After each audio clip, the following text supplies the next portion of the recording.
Her nefes alışımda ciğerlerime özlemini çekiyorum. Her sigara yakışımda hasretinin kor ateşinde ben de yanıyorum.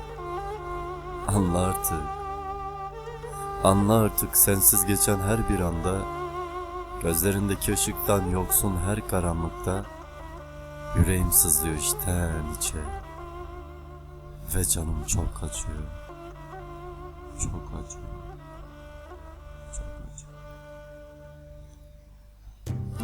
Duvarlar pembe düşlerime el koymuşsa, yalnızlık son restini çekip kalbimi rehin almışsa, sana koşan ayaklarıma kör zincirler vurulmuşsa, anla, anla işte.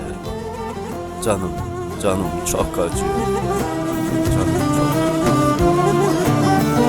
خملي زوزان وبمن راكن ياي طافي ازماناي شوقا خداي خملي زوزان وبمن راكن ياي طافي ازماناي شوقا خداي قل لي قازي كرد من هاتمان ياي وزدك مهرم yar min ranaye Gülli gazi ger min hateman yay Vezdikim herim yar min ranaye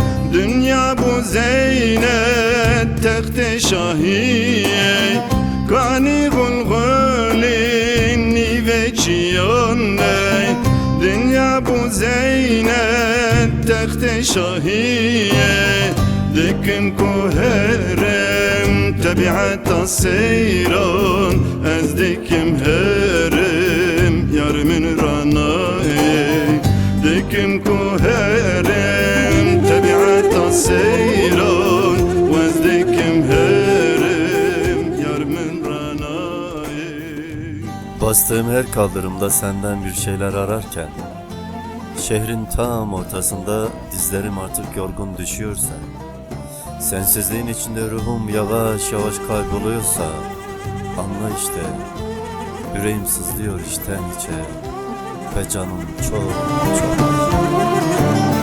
Yaramın bedevnu lavan gülan Ki can rafştaye iru dünyaye Yaramın bedevnu lavan gülan Ki can rafştaye iru dünyaye Gül gellek heney şabire şadelay Vezdikim herim yar min ranaye Gül gellek heney şabire şadelay